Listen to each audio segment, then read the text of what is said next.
Packaging resellers, are you a salesperson, a true legit salesperson, or are you just an order taker?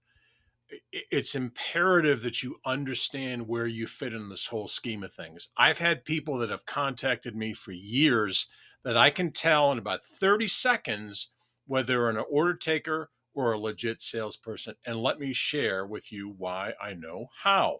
I think it's absolutely critical that you understand several things if you really want to make good money, consistent money um, in the packaging business.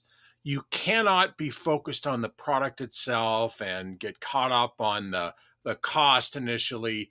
These are 10 questions that you absolutely must ask your customer and get answers for. If you don't feel comfortable on any one, you got to go back to square zero. You got to go back to start over again. Let me explain to you the key things that have to be answered whenever you're working with a client that's asking for specialized packaging. First of all, what are you looking for? This is not your answer. This is up to them. They need to tell you what they're looking for. There's a reason why I asked for this, and there's a reason why I think it's critical that your reps understand this. When you ask them these questions, it also exposes to these people, it exposes whoever you're talking with. Are they really a decision maker? Do they really know what they're looking for? Are they just a clerk? Are they basically just sort of doing somebody else's work? If they're not prepared to answer the question, and then the follow up question number two, can you show me? Again, that doesn't mean you have to be on site. It's very easy for us nowadays with our phones and with the internet to be able to go and take a screenshot. They can do this of the package that they think they want. Now, again, I have not offered anything, I haven't agreed to anything. These are the pre qualifying questions that you need to be able to ask to get a seat at the table. Again, if they're not willing or able to give you this information, they're exposing themselves. They don't know, which is okay, but if they're not a decision maker, that's also a problem. And it also exposes them as into, you know, you got to understand where you fit with this, which leads to another question. Okay, we go into the third question, and they're sort of related, sort of not. You don't have to necessarily do them all chronically or chronologically, but basically, what I'm saying is, when you say can you show me this, and what do you call this, Mr. Customer? It's really important. I can't tell you how many times people will refer to a type of specialized packaging as a bag. Well, a bag is a very, very broad scope. I mean, a bag. I mean, we need to find out, do they even understand the terminology? Is it a stand up pouch? Is it a stand bag? Is it a piece of film? What makes it unique? Another question. What Why are you looking? It ties together with, what makes it unique. Why are you looking, Mr. Customer? Again, if they're not willing or able to give you this information, that should be major red flags. They either don't know or they're hiding something. And the thinking here is like, why, Mr. Potential Customer, would you be hiding anything? You're looking for this. So, what do you call this? And if you don't know, Mr. Customer, that's fine. I'll help you. But what are you referring to it? Because that'll help you when you do leave and start doing your research and your work. You'll be able to have an idea of what their terminology is and what they're truly looking for. If you don't figure this out now, you're going to be doing a whole bunch of free work down the road guessing. Stop it. Stop it. If you're truly a packaging salesperson, you need to ask questions and get answers. Okay. I can't tell you how many times reps will call me and they don't even know the parameters of why somebody's looking, what they're looking for. What do they call this? They're doing the guesswork. That's nonsense. Okay, next question. Why are you looking? What problems are you having? Is this an existing problem? Is this a new opportunity? Is this something that somebody brought to you? And here's the reason why it's critical. When somebody has an issue, and it's not just, well, we just need a quote, that's not an issue. That's just a price. When somebody truly has an issue and tells you what that issue is, this is a key nugget that absolutely is pure gold for packaging resellers. If you know that they have a problem, why are you looking? What's the problem? What's the project? Give me an idea. And they say, well, our current supplier dropped the ball, or they tell you that they're having problems with their current supplier, or they suddenly got an order and their current supplier cannot fulfill it, or they're having concerns, whatever it may be. That's absolute gold for you guys to be able to capitalize on this. This, if in fact they do tell you legit information, which leads to another critical question, Mr. Customer. What does that problem cost you? Meaning, is this something that is a mere hiccup that'll be gone next month? Is this something that could lead to more and more and more problems, not just with your customer, your existing customer, this customer, or some other customer? What if this is a bigger picture?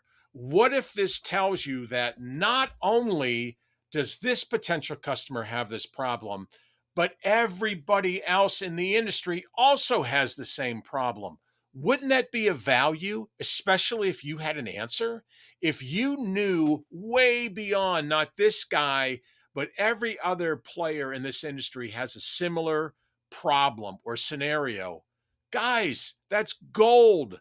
So again, you got to get this information. How much is this problem costing you? And is it something that is, again, a long-term, short-term? What's the opportunity I have with you, especially if it's a new potential customer? I always love to tell our reps, we don't necessarily go for the jugular the first go round. It'd be great. It might happen. Sometimes it does. But if we position ourselves as just their problem solver, Mr. Customer, we want to be your second string. We want to be your backup. Let us help you get through this situation, but with the agreement that if we do this, we'll have an opportunity to kind of look at other situations. Now, again, at this stage, they're going to, oh yeah, blah, blah, blah, blah, blah. But the key thing here is what you're doing is you're not desperate. You're there to help them. You're still putting the onus back on their current supplier that's screwing this up. Okay. Because if you immediately jump in and say, I got a solution, I got to solve, they've already dumped their other guy and they're looking at you. Now, if you can't solve it, you're really in deep shit. So the key thing to understand at this particular point, what is happening and how much is this problem costing you? Now we lead to another question. How many do you need? Again, part of the whole pre-qualifying process. Oh, I need millions. No, you don't. I mean, you might need millions in a year, or you might need 100 million or 1,000 or whatever it is, but how many do you need now? Now, as in, you have an order you need to fill. Is it 100 pieces? Is it 1,000 pieces? Is it 10,000 pieces? What is it? Now, again, key question, and you have to listen for the answers. If they just tell you, I need 25,000, that's really not what we're looking for. Do you need 25,000 tomorrow, Mr. Customer? Or do you need 25,000 in the next 6 months? So the question again, Mr. Customer, is how many do you need right now? Right now, urgently. And what does urgent mean? Tomorrow, or 2 weeks from now, or a month from now? Because again, if you don't have this information, packaging resellers, you're guessing. And guessing is the last thing we need to do. We have enough problems, okay, as resellers. Stop guessing. Get the questions answered now to help you pitch this further down the road. Again, this isn't a critical question of how many you need and when do you need them. Next question. Who else are you working with? Or what else have you tried before? Key questions. Who else are you working with? Okay. Let them tell you who the current supplier is. If they're not going to tell you, then you think to yourself, so Mr. Customer, you're going to tell me that you're not going to tell me who your supplier is that's screwing this up. And if they're not willing to do that, that is another major red flag. So this place has screwed you over. You are now literally at death's door, so to speak, from a packaging standpoint, and you're not going to give up who your supplier is and what the problems are. Major red flag, people. Major red flag.